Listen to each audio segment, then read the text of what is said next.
Setelah Pingan memberikan persembahan berupa koin pada patung dewa Cheng Huang, dengan harapan patung itu dapat mengirimkan pesan pada orang tuanya bahwa ia kali ini telah menjalani kehidupan yang baik, diikuti juga dengan para immortal yang masing-masing mulai meninggalkan perkampungan kumuh TKP tempat tinggal Pingan. Pasca memberikan persembahan koin itu, Pingan pun memutuskan untuk kembali pulang ke rumahnya. Dengan ketika sampai di sana, ia pun langsung disambut oleh Ning Yao yang kali ini masih dalam mode duduk bersila memulihkan kondisi tubuhnya. Namun tepat baru saja Pingan sampai di TKP rumahnya, tanpa diduga Liu Xianyang pun tiba-tiba nyelonong datang ke rumahnya dalam kondisi ngos-ngosan tanpa bisa mengucapkan sepatah kata pun. Menyebabkan Pingan pun yang melihatnya bergegas datang ke sisinya dan berbisik padanya untuk memperbolehkannya tinggal bersamanya selama 2 hari, mengingat Ning Yao kali ini berniat tinggal di rumahnya sehingga tak mungkin baginya untuk tinggal berdua dengannya. Saat Liu Xianyang pun tak langsung menjawab permintaan dari Pingan itu, melainkan ia perlahan mengalihkan pandangannya ke arah Ning Yao dan secara membagongkan mengajaknya untuk tinggal di rumahnya, sembari menyebutkan keindahan rumahnya yang menurutnya sangat besar dan megah, dengan di dalamnya tersimpan banyak benda-benda yang sangat lengkap, memungkinkannya akan mengalami kenyamanan selama tinggal di rumahnya itu.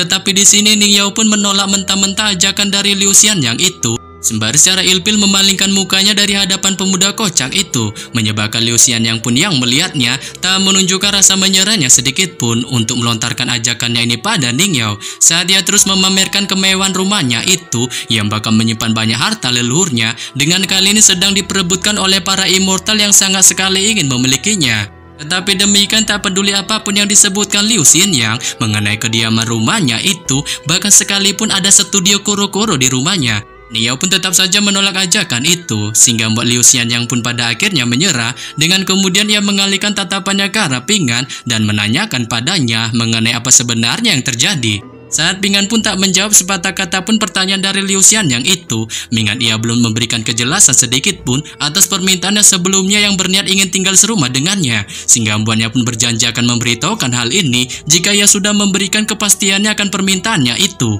Menyebabkan Liu Xianyang pun yang tak bisa mengelak lagi atas permintaan Pingan itu akhirnya menyetujuinya, tetapi dengan satu syarat, ia haruslah membantunya untuk mendekati si wanita pelayan Jigui yang akhir-akhir ini terus menunjukkan sifat cueknya padanya, dan juga menyingkirkan Song Jixin dari dekatnya, sehingga membuatnya pun dapat merasa calon istrinya itu akan sepenuhnya menjadi miliknya. Saat Pingan pun yang tak punya pilihan lain, akhirnya tanpa basa-basi langsung menyetujui syarat yang diajukan Liu Xianyang itu, menyebabkan Liu Xianyang pun yang melihatnya spontan menunjukkan senyum kocaknya. Sebelum kemudian ia pun memilih mengubah topik pembicaraan dengan memberitahukan pada Pingan mengenai kedua orang immortal yang akhir-akhir ini muncul di desa kumuh mereka, menargetkan harta pusaka baju besi milik keluarganya yang telah ditinggalkan turun-temurun selama beberapa generasi. Terlebih lagi kedua orang itu mengutus secara langsung Lu Zhengyi dalam misi mereka ini, sehingga membuatnya pun memunculkan niatan ingin menjalin bisnis dengan mereka, mengingat ia tahu jika menjual harta pusakanya itu, kemungkinan besar ia akan mendapatkan cuan yang sangat banyak. Tapi dikarenakan ia tampak merasa sangat sayang terhadap harta pusaka keluarganya itu, ia pun merasa belum siap bagi dirinya untuk kehilangan harta pusakanya ini, atau bahkan sedikit merela menjualnya pada kedua immortal itu. Saat Pingan pun yang mendengarnya sontak menunjukkan keseriusan di wajahnya, mengingat dia tahu Lu Zhengyi merupakan seorang pemuda tengil yang bisa dikatakan tak memiliki akhlak baik, sehingga mbonnya pun mengingatkan Liu Xianyang untuk berhati-hati terhadapnya. Menyebabkan Liu Xianyang pun mengangguk menunjukkan sikap mengertinya atas pengingat dari Pingan itu, sebelum kemudian ia pun mengalihkan tatapannya ke arah Ning Yao dan merasa gadis pedang itu mengetahui identitas kedua immortal yang berniat melakukan bisnis harta pusaka baju besinya ini. Ia pun menanyakan padanya mengenai dirinya yang apakah mengetahui asal-usul kedua immortal itu. Saat Ning Yao pun memberitahukan bahwa kedua immortal itu berasal dari wilayah Gunung Zhengyang, lebih tepatnya di sebuah wilayah bernama Dongbao Pingju yang cukup terkenal memiliki kemampuan terbilang sangat OP. Dengan si immortal pria tua raksasa itu bukanlah seorang manusia seperti halnya pada umumnya, melainkan ia seorang titisan iblis yang memiliki kemampuan 100 kali lebih kuat dari Punan Hua atau bahkan Cai Jinjin. Sementara wanita immortal dan putranya tak memiliki kemampuan sederhana juga, yang bahkan ia bisa pergi ke kota manapun secara bersama-sama. Terlebih lagi putranya itu memiliki akhlak yang terkesan kurang ajar dan tengil, sehingga membuat Ning Yao pun mengingatkan untuk berhati-hati terhadap mereka. Mendengar ini, Pingan pun spontan menunjukkan keterkejutan hebat di wajahnya dengan tak menyangka kedua immortal itu merupakan orang-orang yang sangat kuat. Sebelum kemudian ia pun mengalihkan tatapannya ke arah Liu Xianyang sembari menanyakan padanya mengenai dirinya yang apakah melewati sebuah pohon beringin tua di tengah desa, dan jika iya apakah dirinya menemukan selai daun yang dapat membaca tanda takdirnya. Saat Liu Xianyang pun mengungkapkan bahwa ia sama sekali tak menemukan daun itu, melainkan ia bertemu dengan seorang peramal yang tak lain dan tak bukan adalah peramal Lu Chen, dengan ia melontarkan kata-kata kasar padanya dan secara barbar juga berniat membakar habis kios peramalnya. Menyebabkan Ping An pun sontak tertegun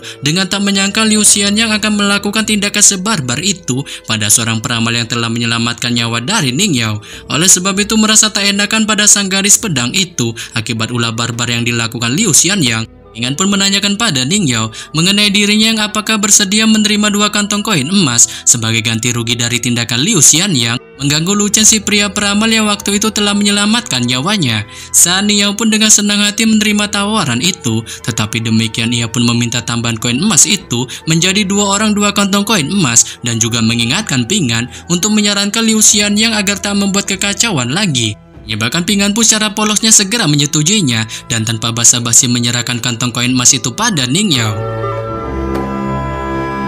Setelah melihat tindakan polos dari Ping An memberikan koin emas itu pada Ning Yao, Liu Xianyang pun spontan melontarkan teriakan kerasnya di balik rasa heran yang kali ini ditunjukkan di raut wajahnya. Dengan tak menyangka Ping An setulul itu memberikan koin emasnya itu secara cuma-cuma pada Ning Yao hanya karena masalah sepele, sehingga membuatnya pun mempertanyakan hal ini pada Ping An. Saat Ping An pun tak terlalu menanggapi pertanyaan dari Liu Xianyang itu, dengan kali ini ia tak mau diatur sedikit pun olehnya, mengingat koin emas itu adalah miliknya dan berhak dong baginya untuk kali ini tak mengaturnya. Sehingga Liu Xianyang pun yang melihatnya hanya bisa menunjukkan kesuraman di wajahnya sebelum pada akhirnya memutuskan untuk pergi meninggalkan keduanya dengan kembali ke wilayah kediamannya. Singkat cerita, keesokan harinya, mengawali pagi yang sangat indah ini, Ping An pun seperti biasa melakukan pekerjaannya mengantarkan surat-surat kepada penduduk desa. Dan sebelum mengantar surat-surat ini, ia pun sebelumnya sudah membuat janji pada Liu Xianyang dan Ning Yao untuk bertemu di kediaman rumah Liu Xianyang. Dengan setelah cukup lama menuntaskan mode kang kurir pengantar suratnya ini, Ping An pun OTW pergi ke rumah Liu Xianyang. Saat ketika sampai di sana, ia pun mendapati pintu rumah pemuda kocak itu tertutup rapat, dan ketika ia mencoba memasukinya untuk berjalan menuju aula utama, ia pun menemukan Liu Xianyang sedang membersihkan harta leluhurnya, dengan di sebelahnya terlihat juga Ning Yao sedang melihat-lihat dan tanpa secara kepo menyentuh banyak harta leluhur itu yang didomisili oleh berbagai macam pedang. Pada saat ini Ping An pun juga dapat melihat di atas meja keluarga Liu yang ada di dalam aula, ia pun melihat sebuah harta pusaka menakutkan yang menurutnya terkesan jelek. Saat itu merupakan sebuah baju besi yang ditutupi oleh jeruji besi dan dikelilingi oleh 5 penghalang, tampak menunjukkan betapa dijaganya harta karun ini, sehingga banyak pun spontan bertanya-tanya mengenai bagaimanakah cara keluarga Liu mendapatkan harta pusaka itu. Namun ketika Ping An masih menunjukkan rasa penasarannya ini, Ning Yao pun kali ini meletakkan pedangnya di atas meja aula dan melihat-lihat sebuah pola objek di dinding belakang aula yang memunculkan pola bintik-bintik emas, sehingga banyak pun yang merasa kepo akan hal ini menanyakan pada Liu Xianyang mengenai gerangan jenis bahan apakah yang digunakan dalam pembentukan pola itu. Saat Liu Xianyang pun bilang bahwa ia selama ratusan tahun sama sekali tak tahu akan hal itu, yang bahkan kakeknya sendiri saja tak pernah sedikit pun memberitahukan padanya mengenai gerangan objek di dinding aula itu. Namun ketika Liu Xianyang menunjukkan ketidaktahuannya ini, Ping An pun spontan tiba-tiba bereaksi dengan memberitahukan mengenai bahan pola objek di dinding aula itu yang menurutnya berasal dari batu warna-warni bernama Xiao Xitan dan bisa juga disebut sebagai batu empedu ular. Dengan para tetua Liu Xianyang hanya menggunakan batu berwarna emas itu saja lalu menghancurkannya untuk kemudian membentuknya menjadi berbagai pola bintik-bintik objek di dinding aula itu, menyebabkan Ning Yao pun yang mendengarnya spontan terkejut sebelum kemudian ia menanyakan secara penasaran pada Ping An mengenai batu itu yang apakah masih memiliki jumlah yang sangat banyak. Saat Ping An pun mengiyakan pertanyaan dari Ning Yao itu dengan jikalau ia sangat tertarik pada batu itu, ia pun bersedia membawakan sekeranjang besar untuknya, mengingat dia sering sekali secara sendirian mencari batu warna-warni itu. Yang hal ini pun lantas membuat Ning Yao yang mendengarnya spontan menunjukkan kegirangannya dengan mempersilahkan Ping An mencarikan batu itu untuknya, menyebabkan Ping An pun tanpa ragu segera menganggukkan kepalanya dengan berjanji malam ini ia akan melakukan pencarian batu warna-warni itu. Singkat cerita, ketika malam hari tiba, pada saat langit dipenuhi situasi gelap gulita, Ping An pun bergegas menuju sungai kota untuk mencari batu warna-warni empedu ular itu. Dengan ketika sampai di sana, ia pun mulai meletakkan keranjang bambunya di area sungai dangkal itu, menjulurkan tangannya ke dalam air untuk mencari batu warna-warni yang berada di bawah permukaan air. Hingga setelah beberapa jam Pingan melakukan pencariannya itu, keranjang bambunya itu pun akhirnya hampir terisi penuh dengan berbagai macam batu warna-warni, sehingga Mbonnya pun yang merasa perburuannya di bagian sungai kali ini sudah cukup, memilih untuk duduk beristirahat di pinggir sungai, sembari menatap ke arah langit yang malam ini dipenuhi bintang-bintang dan berharap sebuah meteor jatuh dari langit.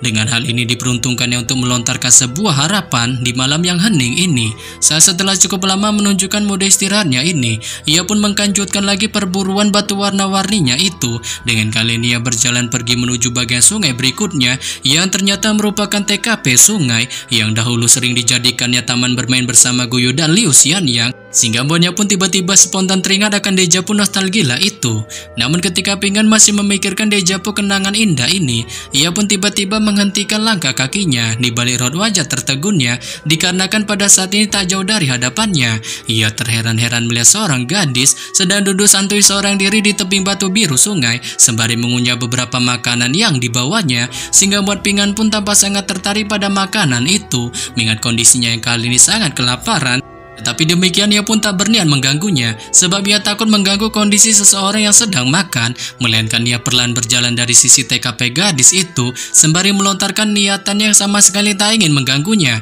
melainkan ia hanya ingin turun ke sungai mencari beberapa batu warna-warni. Menyebabkan si gadis itu pun yang mendengarnya hanya memandangi tubuh cungkring Pingan tanpa melontarkan sepatah kata pun, sebelum kemudian Pingan pun memutuskan untuk turun ke sungai mencari batu warna-warni itu. Dengan setelah beberapa saat melakukan pencariannya ini, keranjang bambu Pingan pun akhirnya terisi penuh juga dengan banyak batu warna-warni, sehingga Mbonnya pun yang merasa perburuannya ini bisa dikatakan cukup, memilih untuk mengakhirinya dan memutuskan untuk OTW pulang ke rumahnya. Tetapi sebelum beranjak pergi kembali ke rumahnya, ia pun memutuskan untuk menangkap beberapa ikan di sungai terlebih dahulu. Namun tanpa diduga, tepat ketika Pingan sudah mendapatkan 2 ekor ikan untuk dibawanya pulang, gadis itu pun secara mengejutkan tiba-tiba mendekatinya dan memuji kemampuan hebatnya dalam menangkap